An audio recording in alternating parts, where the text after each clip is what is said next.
Hello বন্ধুগণ, তোমাদের সামনে লইয়ে আসি একটা নতুন রেসিপি। আজকে সকালবেলা এটা দেখাবো গরমকালে ব্রেকফাস্টের রেসিপি।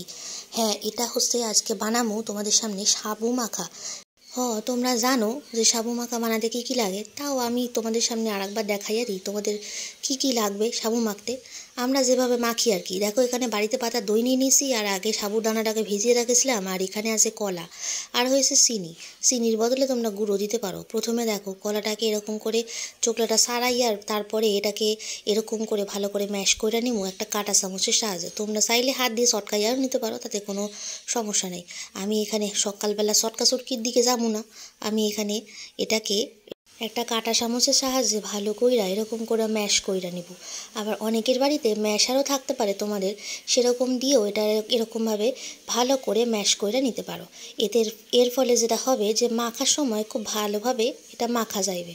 দেখো, এখানে কলাটাকে পুরোপুরি ম্যাশ করা হইয়া গেছে, একেবারে গিলা হইয়া গেছে গিয়া। তারপরে এখানে দিমো হচ্ছে দই। এখানে আমি টক দই ব্যবহার করুন, তোমরা চাইলে মিষ্টি দইও দিতে পারো, তবে সকালবেলা যেহেতু ব্রেকফাস্ট বানাইতেছি সেই কারণে কিন্তু আমি এখানে টক দই ব্যবহার করতেছি। এখানে টোটাল আমি 3 থেকে 4 হাতা মতো টক দই দেবো। আমি এখানে 3 হাতাই দিয়া দিব, টোটাল পরিমাণ মতো 3 হাতাই ছিল। টক দইয়ের পরিমাণটা তোমরা তোমাদের পছন্দ মতো দিতে পারো।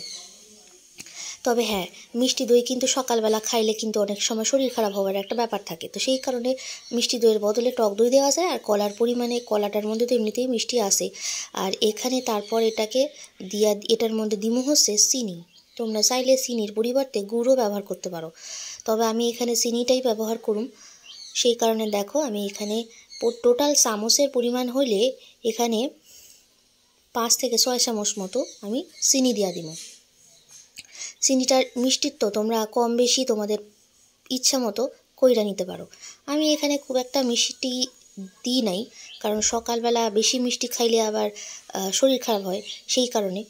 তো সেই লিগা আমি এখানে পরিমাণ মতো আমাদের স্বাদ অনুযায়ী মিষ্টি দিয়া দিছি। তারপর এটাকে ভালো করে ঘুটানাটা কইরা নিব, একেবারে যতক্ষণ না এই চিনিগুলো একেবারে গইলা যায়। আবার এখানে আর একখান কাজও করা যায়, যেটা আমি করি নাই, সময় হাতে কম ছিল। সেটা হচ্ছে চিনিখান একেবারে গুঁড়ো কইরা নেওয়া যায়, কারণ আমাদের সেই চিনিটা ছিল সেটা একটু বেশি বড় দানার চিনি, তাই জন্য ঘুটানাটা করতে মানে চিনিটাকে ব্লেন্ড হতে এটা অনেকক্ষণ টাইম লাগছে। তো যাই হোক, তোমরা এখানে ছোটো দানা চিনি, বড় দানা চিনি, যেমন দানার চিনি তোমাদের বাড়িতে থাকবো সেই রকমই চিনি এখানে দিয়া দিতে পারো।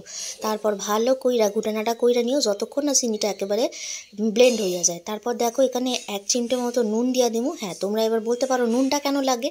নুনটা না দিলে এটার মধ্যে ঠিক স্বাদটা সঠিক পরিমাণে আসে না, কারণ একটা আনলা আনলা ভাব লাগে। তো সেই কারণে সেই আনলা ভাবটা কাটানোর জন্য লবণ দেওয়ার প্রয়োজন আছে। যাই হোক, তারপরে এখানে দিয়ে দিমু হচ্ছে সাবুদানা। দেখো, একেবারে সাবুদানাগুলো কি সুন্দরভাবে খুব ভালো কইরা ভিজা একেবারে ফুইলা টইটুম্ব হইয়া গেছে গিয়া। দেখতে পাচ্ছ, আমি তোমাদের এখানে দেখাইয়া দিতেছি। সাবুদানা কিন্তু খুব সুন্দর কইরা ভিজা গেছে। তোমরা এখানে বড় দানার সাবু নিতে পারো, আবার ছোটো দানার সাবুও নিতে পারো। আমি এখানে বড় দানার সাবুটাই পছন্দ করি। আমি আবার ছোটো দানার সাবুটা আমার ভালো লাগে না, সেই কারণে আমি এখানে বড় দানার সাবু দিয়ে সাবু মাখাটা করতেছি। যাই হোক, পুরো সাবুটাই আমি এখানে দিয়া দিমু, এই 1 বাটি সাবু।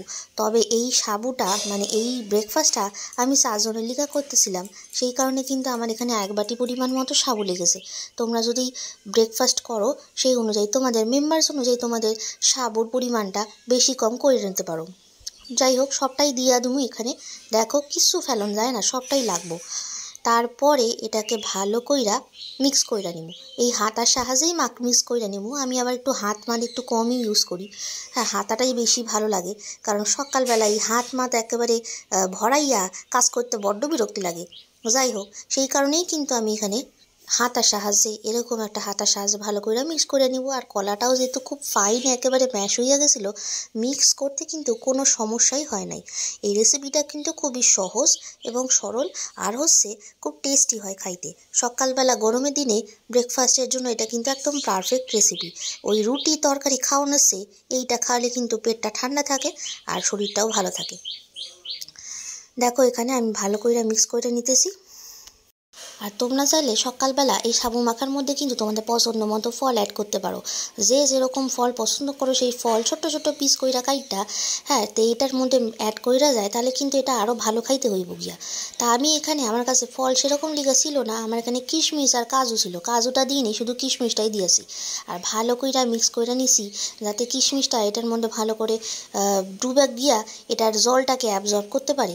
তো সেই লিগা প্রথমেই কিশমিশটারে মিক্স কইরা দেবো। যাই হোক, আমার এই রেসিপিটা যদি ভালো লাগে তাহলে একটা লাইক করে দিও। যারা এখনও পর্যন্ত চ্যানেলটাকে সাবস্ক্রাইব করো নাই তারা কিন্তু চ্যানেলটাকে সাবস্ক্রাইব করে চ্যানেলের সাথে থাকো। আচ্ছা, আমার এই সাবু মাখা কিন্তু হয়ে গেছে, আবার খাওয়ানোর টাইমও হয়ে গেছে, প্রচণ্ড জোরে খিদা পাইছে। যাই হোক, আমার মা কিন্তু তাড়া মারছে আমারে তাড়াতাড়ি কর কইরা। আমার এখানে রেসিপিটা পুরোপুরি কমপ্লিট হয়ে গেছে, আমি এবার এখানে সার্ভ কইরা দিমু। আর তোমরাও বাসায় এর রেসিপিটা কইরা খাও, আর কইরা খাইয়া কমেন্ট করে জানাইও তোমাদের কেমন লাগলো। আমি তোমাদের সঙ্গে আবার পরবর্তী কোনো ভিডিওতে দেখাইবো। ততক্ষণের জন্য কিন্তু তোমরা সবাই ভালো থাকো, সুস্থ থাকো, আর এরকম সুন্দর সুন্দর রেসিপি বানাইয়া বাসায় খাও এবং সুস্থ থাকো, হ্যাপি থাকো। টাটা।